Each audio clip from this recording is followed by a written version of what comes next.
So since the Nintendo DS is now 20 years old, I wanted to make a video just telling some of my favorite, most sentimental stories I have with the system, since I'm a 2000s kid, so naturally I grew up with one. And I don't know when I'm gonna get this video done, but assuming I get it done in one day, it was literally yesterday the DS turned 20. It was released in America first, surprisingly, on November 21st, 2004. Now, I never personally had a regular Nintendo DS, the one that came out in 2004. In fact, I didn't know anyone that did. We all had DS Lites. And me specifically, I actually had several DS Lites, because I remember, I think I broke 2 in my lifetime, so I've had 3 total. Although technically, I'm pretty sure the first one wasn't actually broken by me. Because what happened, and this is gonna sound like a joke, it's gonna sound fake, but it happened, and it was just unbelievable that it did. My brother and I were outside, and I had my DS on me for some reason, and this was obviously many years ago. My brother's friend was there, and it was around springtime, and apparently he had seasonal allergies, and for whatever reason, I handed him my DS because I wanted to pick up a dandelion off of the ground. And I smelled it, and I was like, hey, smell this. And then I put it in his nose, and then he sneezed. And he sneezed so hard that my DS went flying into the air, and it just broke when it hit the ground. So, kind of not my fault. And regardless of whose fault it was, that is just like a Looney Tunes story. I still just can't believe that ever happened, because it just sounds so unreal. Anyway, and I'm not exaggerating that story, by the way, but anyway, I ended up getting a second DS later on, after that one broke, and I went on to, one day, we went on a little family road trip. So I left the DS on the hood of the car, and then we all got in the car, and we started driving to wherever we were going. That's not exactly the thing my brain remembered from this day. And again, this story, honestly, sounds even more just magical and scripted and just unreal than the last one, but I promise, it happened. And the unfortunate part is that it's a bad thing that happened, regardless of the fact that it happened in such a weird way that doesn't even sound real. So anyway, after a while of driving, the DS actually remained on the hood of the car, but somehow no one noticed. And then eventually I just shot up, I was like, wait a minute. I left my DS on the hood of the car, and we were on a highway, but we stopped, we turned around, and literally, if I'm remembering correctly, it was like less than a minute of driving, we found it. Actually, we didn't even find it. This is the weird part.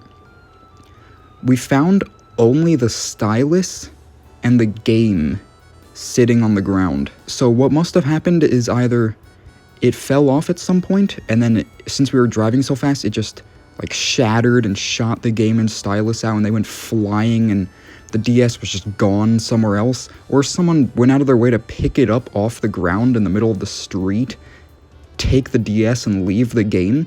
But regardless, somehow we found the stylus in the game, and this was almost immediately, like very short distance after I realized that it was there. So I shot up and realized at the perfect time that it was there. Maybe a little earlier we would have found the DS as well, but it was very great timing, but also just stupid of me to leave it on the hood. But to continue this story, the game that I left in there, if I'm not mistaken, was actually World of Zoo, one of the first games I ever had for the DS, a favorite of mine growing up. And that game, I actually went on to lose it, unfortunately. So then, I'm pretty sure later on, for my next birthday that followed that, I got another copy of World of Zoo, and almost immediately after that, my mom picked up a hat that she left in her car, and she hadn't worn it in a while, and the cartridge was just literally sitting there in her hat. So I'm guessing she might have left it in there from when we found it on the road or something. But now, to this day, I still have 2 copies of that game, one with a case and one without. I guess the other case I threw out or something, but it's a really dumb story, and the topic of it, but that's honestly one of just the most insane stories of my life. As weird as it is to say. Anyway, another story I want to tell, which I actually did tell this on YouTube a long time ago, but here it is again. One day, and this wasn't even that long ago, okay, it was kind of a while ago, but not like way back, OG DS era, my dad found 3 games outside of someone's house that they were getting rid of. And these were actually pretty good pickups. It was Animal Crossing Wild World, Kirby Squeak Squad, and Pokemon Pearl. And he gave them to my brother and I. He was like, alright, there's 3, but split them between you 2. So we decided on my brother would get Pokemon Pearl, because at the time he was a bigger Pokemon fan than I, and I went with Kirby Squeak Squad and Animal Crossing Wild World. But then later on, because my brother already had Pokemon Diamond and Platinum, so a few years later, and by this point I believe this was 2019, of course a few years before was when we got these 3 games, but in 2019, I said to my brother, I was like, hey, it's not fair that you get all 3 Sinnoh games and I have none. Kind of like gaslighting, and he was like, fine, you can have the Pearl, because we got it for free. And he gave me Pokemon Pearl, and now I got all 3 games for free, and that was pretty good choice of me, as sinister as it was, because I enjoyed Pokemon Pearl quite a bit. So another story I've got is from Christmas this one year, obviously many years ago.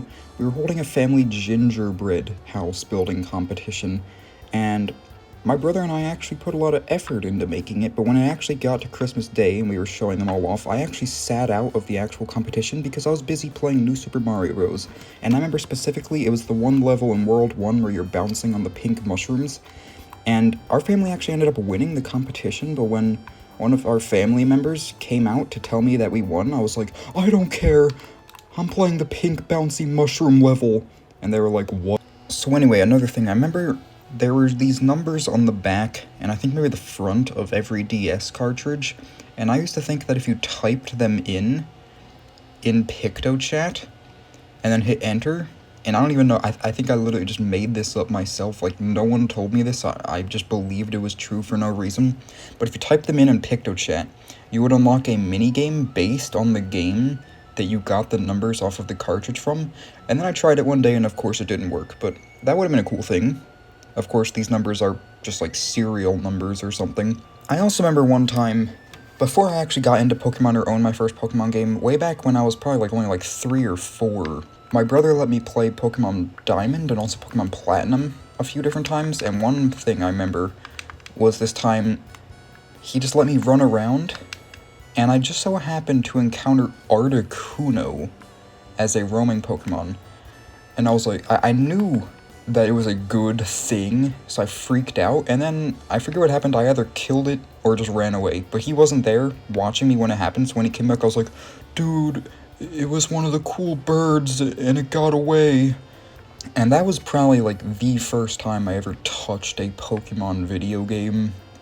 I knew about Pokemon otherwise, because at the time, even at that young of age, I was collecting the cards, and now that I'm just pretty sure was Pokemon Platinum, because I don't think there's roaming bird legendaries in Diamond and Pearl, but actually I think there was something that happened even earlier in my life than that, in my brother's Pokemon Diamond cartridge, where it must have been, he was either rematching or facing the Elite Four for the first time, and he was telling me all about how that system works, and I remember looking at Lucian and just thinking, well, that's a really cool looking character. Anyway, I also remember way back in the day, either Pokemon Black and White or Black and White 2. My brother and I used to play the Battle Subway together, and I thought that was like the main feature of the game. But I do remember really enjoying it, so good sentimental times.